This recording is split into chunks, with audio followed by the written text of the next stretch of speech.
module a pour objectif de présenter comment bien réaliser l'échantillonnage de plantes au champ afin de les envoyer au laboratoire de diagnostic en phytoprotection.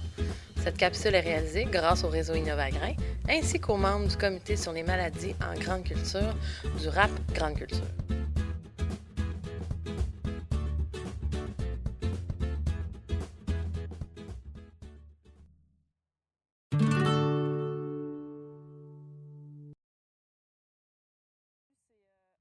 L'approche globale qu'on devrait avoir au champ. Quand on arrive au champ, un producteur nous dit « Mon champ est pas beau, viens voir, c'est quoi le problème? » Aujourd'hui, on va parler des maladies, mais d'abord, le producteur peut penser que c'est une maladie, mais des fois, c'est pas ça le problème.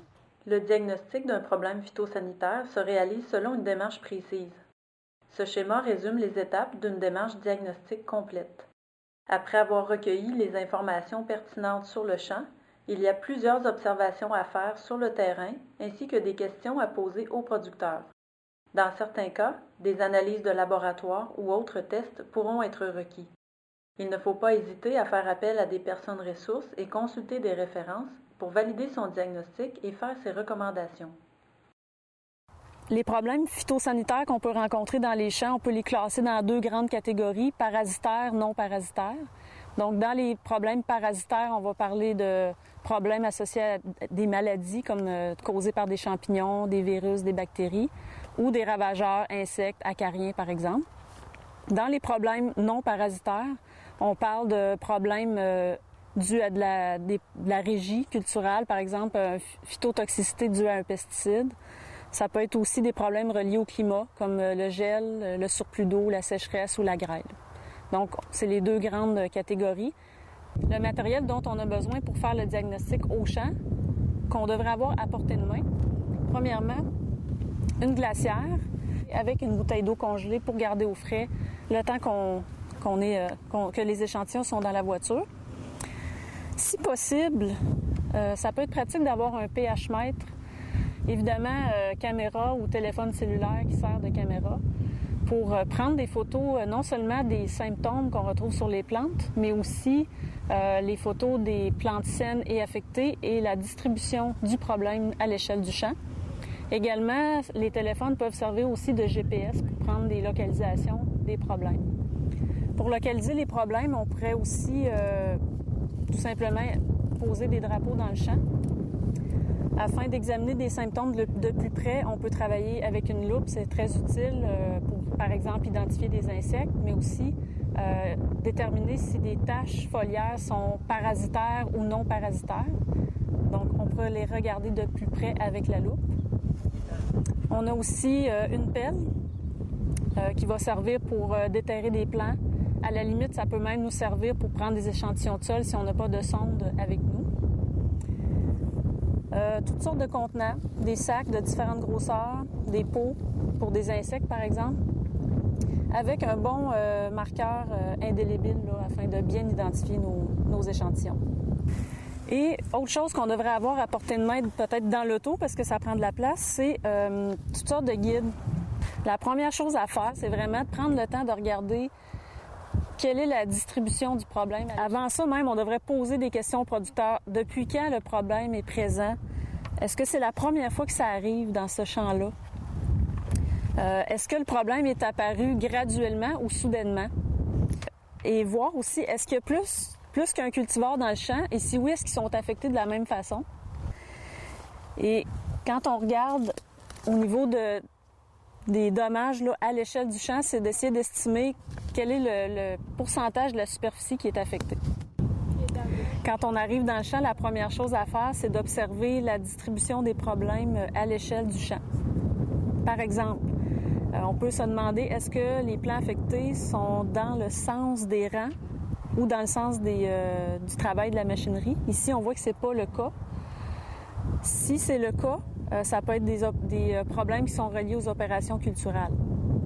Aussi, une autre distribution qu'on peut voir, c'est des plants qui sont affectés surtout en bordure des champs. Dans ces cas-là, ça peut être dû à des insectes ou des dérives d'herbicides, par exemple. Au niveau des maladies, ce qu'on va voir souvent, c'est des zones plus ou moins rondes distribuées de façon aléatoire dans le champ. C'est un peu ça qu'on voit ici, sauf que la cause n'est pas nécessairement une maladie. Ça peut être des problèmes de compaction, des problèmes de surplus d'eau, par exemple. Pour ce qui est des maladies, on peut aussi voir les zones affectées qui sont situées aux endroits où l'égouttement de surface est déficient. Donc, on parle de dépression dans le champ, de bas de pente, ancienne rigole, zone compactée. Et à ce moment-là, la cause profonde du problème est plus au niveau du drainage que la maladie. Dans certains cas plus extrêmes, on peut avoir des problèmes de maladie qui vont être situés dans presque tout le champ ou dans des grosses sections du champ. Et à ce moment-là, on peut penser qu'il va y avoir des problèmes, par exemple, avec un cultivar qui est particulièrement sensible à une maladie. Ou bien un problème climatique ou une carence qui a affaibli les plants et qui les a rendus plus sensibles à la maladie. Mais en général, les maladies, ça va être des zones plus ou moins rondes.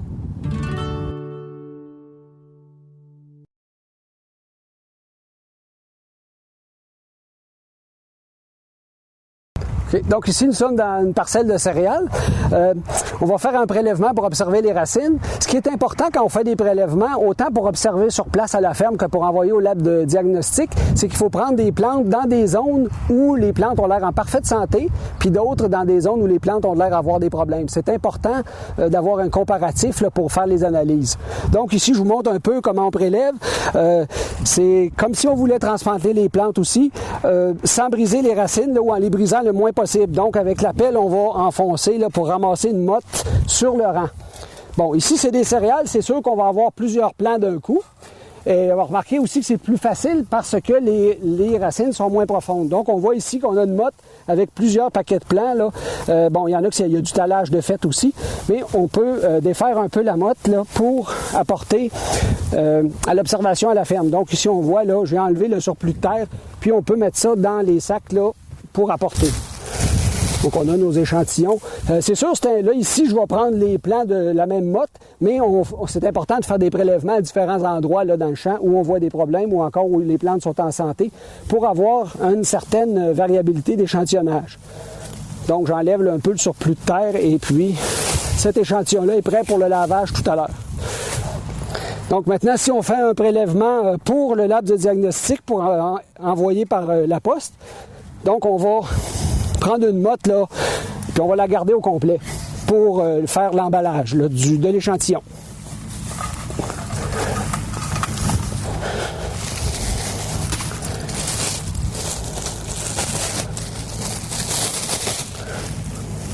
Donc, on voit ici, on a notre motte, là, pas brisée. Et puis, les gens au lab vont pouvoir faire leur analyse là, à partir de plantes entières et non séchées, là, en bon état. Donc, ici, on est au stade de montrer comment on prélève des plantes pour observer les racines. Ce qui est important, là, c'est qu'il faut se mettre dans l'idée que c'est comme si on voulait la transplanter. Donc, briser les racines le moins possible, parce que les racines qui sont malades ou encore attaquées par des insectes sont plus fragiles. Puis si on tire un peu trop sur la plante, c'est les parties intéressantes, en fait, pour voir s'il y a des problèmes, vont rester dans le sol. Donc, l'idée, c'est qu'on commence par découper pour avoir un genre de motte autour de la plante. Comme ici, on a un sol assez dur, là, assez ferme, on va faire un bon découpage pour... comme si on voulait transplanter, comme je disais.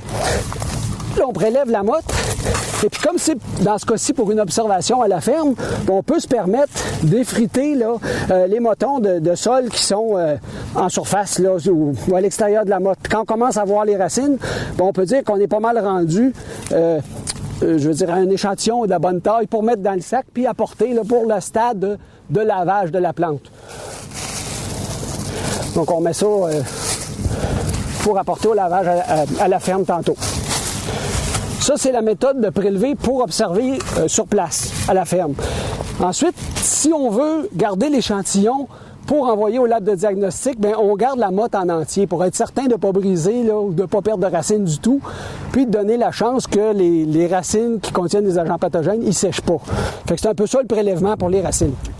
Donc ici, on est dans une parcelle de soya. On va montrer comment prélever pour observer les maladies de racines. Bon, on voit ici, c'est quand même des plantules qui sont quand même assez petites, mais l'échantillonnage est le même, là, quelle que soit la grosseur de la plante. En fait, c'est la grosseur de la motte de terre qui va changer. Donc ici, on prélève là, toujours pour briser le moins possible les racines. Donc le but, c'est de vraiment déterrer la plante et non l'arracher. C'est pour ça que je fais un peu le tour là, de la motte pour soulever les plantes. Là. Donc on voit ici, on a quelques plants. Puis on peut enlever le surplus de sol avant de les mettre dans le sac. Là. Bon, comme on voit ici, la motte est plus humide. Dans ce temps-là, ben, on n'insiste pas parce que si on tire sur des mottes de sol, on risque de briser des racines utiles ou à être observées. Donc, je garde la motte telle quelle dans ce cas ici pour le lavage là, tout à l'heure. Par contre, ici, je vais vous montrer que quand les racines sont à nu comme ça, bon, comme je vous dis, pour laver dans quelques minutes, c'est correct, mais pour envoyer au lab de diagnostic, là, ça, c'est risqué ici que les symptômes soient moins valables parce qu'il va y avoir du dessèchement. Donc, il faut que vraiment la motte soit complète quand on va faire l'échantillonnage pour le lab. Donc, je répète, là, pour un échantillonnage, pour poster, pour les analyses de maladies. C'est sûr que, comme vous voyez, on est quelques pouces plus loin, puis le sol ici est plus friable. Fait qu'il y a de la variabilité quand même là, dans le champ. Comme on disait tantôt, ben, c'est sûr qu'on ferait des échantillonnages à plusieurs endroits là, pour avoir une représentativité. Donc, c'est sûr que c'est plus facile à faire quand c'est des plus petites plantes, là, mais c'est un peu comment ça se passe l'échantillonnage là, pour les racines.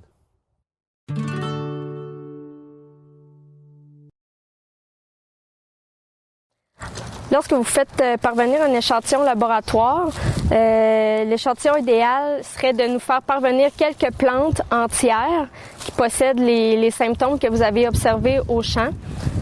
C'est aussi intéressant de nous faire parvenir une plante qui va être sans symptômes, puis qu'on va pouvoir utiliser comme plante témoin.